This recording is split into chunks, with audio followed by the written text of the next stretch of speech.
Assalamualaikum, hai semuanya, perkenalkan saya Ayu dari Kalimantan Tengah. Saya mengikuti SMC yang batch kedua ini karena materinya sangat oke. Diskusinya sangat seru dan jawabannya sangat jelas dikarenakan pematerinya sangat keren-keren. Untuk teman-teman semua saya sarankan kalau ada SMC batch yang ketiga, ikut ya, agar kita semua bisa mengatur keuangan dalam keluarga kita. Terima kasih. Banyak orang beranggapan dia yang paling kaya adalah dia yang pandai menghasilkan uang. Nyatanya, dia yang pandai menghasilkan uang kalah dengan dia yang pandai mengelola uang. Karena uang adalah benda mati yang akan habis jika tanpa aturan. Assalamualaikum warahmatullahi wabarakatuh. Ahlan wa sahlan di channel Keluarga Bun Ai. Keluarga yang bercita-cita selalu bersama sampai surga. Amin amin ya robbal alamin. Seorang pengusaha yang sukses tetap membayar financial consultant untuk mengatur arus kas keuangannya. Bahkan dia juga meminta beberapa saran di mana uangnya harus diputar supaya tidak terjadi kebangkrutan. Yaps, nyatanya dia yang memang pandai menghasilkan uang tetap membutuhkan seseorang untuk mengelola uang. Dalam rumah tangga mungkin seperti itu ya teman-teman. Suami yang menghasilkan uang lalu si istrilah yang menjadi menteri keuangan dan mengelola arus kas sebaik mungkin, sehingga gajinya mungkin saja sama tapi memiliki hasil yang berbeda-beda. Pergeseran ajaran zaman dahulu tentang mengatur uang sudah terjadi di zaman sekarang. Kalau dahulu orang tua kita mengajarkan untuk membeli sesuatu harus menabung dikit demi sedikit lama-lama menjadi bukit. Zaman sekarang diganti dengan cicil. Cicil dikit demi sedikit lama-lama punya. Bahkan zaman sekarang orang-orang yang sudah dianggap tidak mampu berhutang lagi dimudahkan dengan pinjaman online. Apps pinjaman online hadir untuk mengkoordinir orang-orang yang sudah tidak bisa berhutang bahkan untuk bank sendiri. Ya, fungsinya BI checking seperti itu ya, untuk mengecek kelayakan kita mampu nggak sih berhutang. Dan sekali lagi, orang yang berhutang itu adalah orang yang memiliki uang cuma di masa depan, sehingga kesempatan itu diambil oleh orang-orang yang memiliki uang untuk masa kini, yaitu para lembaga yang menawarkan pinjaman dengan bunga yang fluktuatif atau bahkan bunga yang tinggi. Nah, sebagai ibu kita harus bersahabat dengan si uang, karena uang sekali lagi adalah hamba yang sangat baik dan tuan yang sangat jahat. Jadi kalau kita senantiasa mendewakan uang, maka uang akan membuat kita seolah-olah kekurangan. Nah, balik lagi nih teman-teman, kita harus mengetahui tanda-tanda keuangan rumah tangga kita sakit. Karena menyelamatkan anggaran bagi seorang ibu bukan hanya menyelamatkan uang, tapi menyelamatkan kebahagiaan, tingkat kewarasan, dan juga kenyamanan dalam pendidikan anak-anak. Karena nggak bisa dipungkiri banget kan, sabar dalam kondisi kecukupan, solehah dalam kondisi kecukupan, itu rasanya akan jauh lebih mudah dibanding dalam kondisi tekanan dan kekurangan.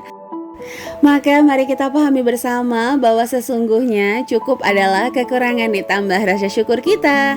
Baik, tanda pertama keuangan kita sakit adalah uang kita dalam kurva yang selalu habis. Jadi ketika gajian itu bukannya tambah tenang tapi tambah pusing, karena gajiannya setelah dibagi-bagi sisanya itu jangankan untuk nabung, tapi untuk memenuhi kebutuhan sehari-hari aja masih kekurangan. Kalau itu yang terjadi, segera cross check beberapa cicilan yang memang kamu lihat itu masih dalam komponen keinginan. Dan salah satu sifat hutang itu selalu mendesak, seolah-olah kalau nggak sekarang kita nggak bakalan dapat untung gitu. Padahal kalau mau jujur, bukan kita yang nggak dapat untung, tapi pihak yang ngutangin nggak dapat untung. Seolah-olah wajiblah, haruslah dengan barang ini kita akan jadi lebih produktif. Dengan membeli baju baru kita akan jauh lebih pede lagi. Dengan membeli handphone baru kita akan membuat konten terbaik. Dengan membeli stationery kita akan membuat konten-konten yang jauh lebih kece dari saat ini. Padahal balik lagi ya teman-teman, manfaatkan dulu apa yang ada, kelebihan pada diri kita, karena setiap manusia tuh punya kelebihan dan kekurangan ya. Jadi ayo, tanda keuangan kamu sakit, uang kamu selalu habis untuk ngebayarin cicilan. Bahkan kadang cicilan aja gak kebayar dan menimbulkan hutang-hutang baru, sehingga kamu kayaknya ruwet banget. Jadi di cross check kembali nih cicilannya. Silahkan teman-teman tuliskan mana sih yang kira-kira nih masih dalam komponen keinginan bukan kebutuhan. Kalau memang dalam komponen keinginan, segera lunaskan dan stop untuk mengulanginya lagi. Meskipun pastinya rasanya agak sulit ya mengubah kebiasaan dari mencicil menjadi menabung, karena kedua ini adalah dua hal yang berbeda. Di mana mencicil kita bisa mendapatkan barang yang kita sukai di awal, sementara menabung memiliki proses jauh lebih panjang untuk mendapatkan barang yang kita sukai. Oke, yang kedua adalah kita senantiasa memanipulasi pikiran, menghilangkan stres dengan kesetresan juga. Jadi contoh nih, kita selalu bilang, oh belanja dulu lah, oh oke lah ya aku keluar cuci mata. Padahal budget untuk cuci mata cuma 20.000, tapi nekat perginya ke mall yang parkirannya aja tuh udah 10.000 sendiri. Atau kita ngelihat buy now, kalau nggak sekarang kapan lagi, toh bisa pakai kartu kredit dulu. Atau bahkan uangnya udah habis masih aja self reward pakai kartu kredit. Wow, hati-hati ya, bagi Bun Ai pribadi, kartu kredit yang tidak dibayar dengan full payment atau pembayaran penuh itu seperti lingkaran keburukan, dan pinjaman online seperti jurang keburukan. Jadi kalau sudah terperosok ke situ akan sangat sulit untuk bangkit. Meskipun kalau kitanya bersemangat pasti akan selalu ada jalan. Nah, mulai dari sekarang ayo jangan biarkan keuangan kita sakit dengan bocor-bocor tipis yang gak kita sadari sendiri ya, seperti jalan-jalan tadi. Kalau emang budgetnya cuma recehan, cuma 20.000, ayo pergi aja dulu ke tempat yang memang sesuai dengan budget kamu, sehingga kamu betul-betul jujur untuk menghilangkan stres, tidak mendatangkan kesetresan kembali. Oke, jadi teman-teman harus pahami itu ya. Yang ketiga, berhenti membuang uang kita untuk barang-barang yang sifatnya konsumtif.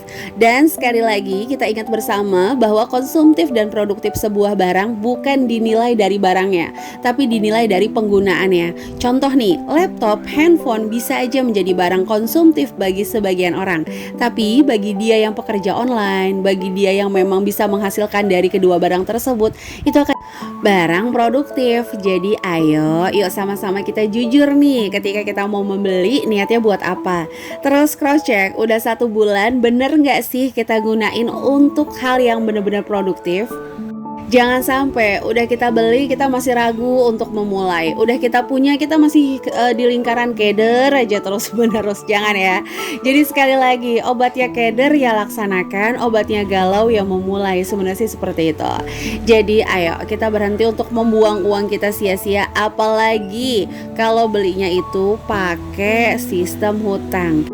Kadang-kadang gak bisa kita pungkiri ya, bunga itu membuat yang gak punya uang makin gak punya uang. Mungkin ini maksud orang tua kita zaman dulu ya, bahwa si miskin akan tambah miskin di zaman sekarang.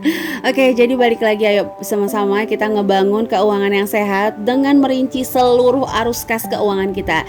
Jangan kita punya kelemahan untuk mengingat, seperti Bun Ai nih. Bun Ai itu punya kekurangan untuk mengingat, makanya Bun Ai mencatat.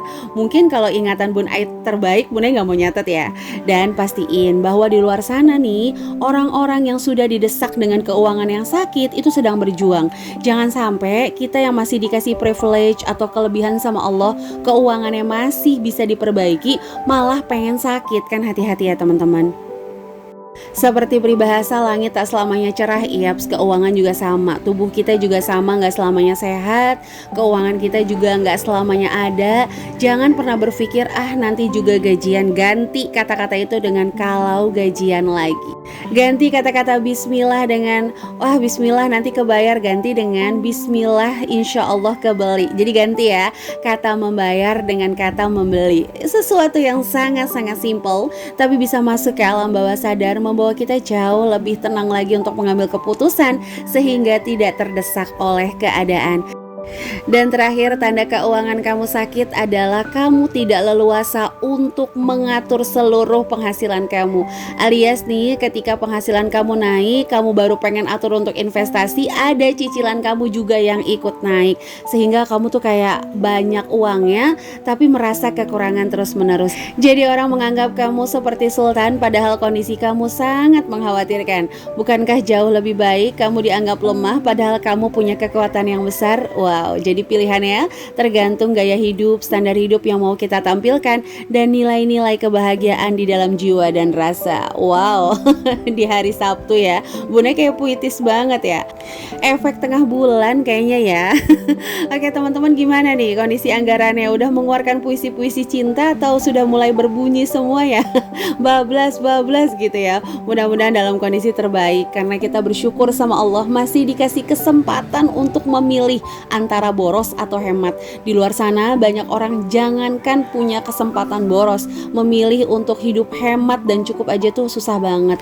Jangan sampai kelebihan yang Allah kasih malah membuat kita terlena dan hilang arah gitu. Menikmati masa kini sangat boleh, tapi bukan berarti menghabiskan seluruhnya untuk masa kini aja.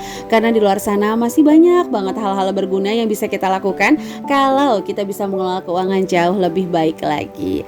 Oke, sampai sini Bun Ai mau ngucapin terima kasih untuk teman-teman yang senantiasa mendukung channel keluarga Bun Ai, like, komen positif, subscribe. Terima kasih ya. Semoga Allah Subhanahu wa taala membalas kebaikan berlebih untuk teman-teman. Dan jika dirasa video ini ada manfaatnya, boleh bantu Bun Ai share ke seluruh sosial media yang teman-teman punya. Ayo sama-sama kita para ibu untuk lebih sehat lagi mengatur keuangan, sehingga kalau ada sakit sedikit aja tuh kita bisa kerasa. Katanya kan gitu, kalau badan kita biasa sehat, ada yang gak enak sedikit itu bisa menunjukkan sinyal-sinyal. Sama, kalau kita senantiasa punya keuangan yang sehat, mengetahui arus kas pengeluaran pemasukan kita tahu ketika ada satu aja yang membuat sakit, kita langsung kayak terdeteksi dengan baik. Tapi kalau kita udah biasa morat-marit, kita udah biasa gak mau peduli, kita sendiri aja takut untuk mengetahui keuangan kita tuh ada apa enggak. Jangankan membuat kaya, membuat cukup aja tuh sebuah pekerjaan yang sangat sulit, sehingga uang kamu kayak terbentengi oleh keinginan-keinginan, dan kamu itu benar-benar kayak ngerasa nggak ngerti keuangan kamu tuh besar tapi buat apa. Jadi itu ya teman-teman yang bisa Bunda sharing hari ini. Mudah-mudahan ada inspirasi yang bisa diambil. Semangat untuk mengatur keuangan, mulai maafkan kesalahan masa lalu, hempaskan seluruh masalah-masalah dengan kita betul-betul mencari solusi terbaik.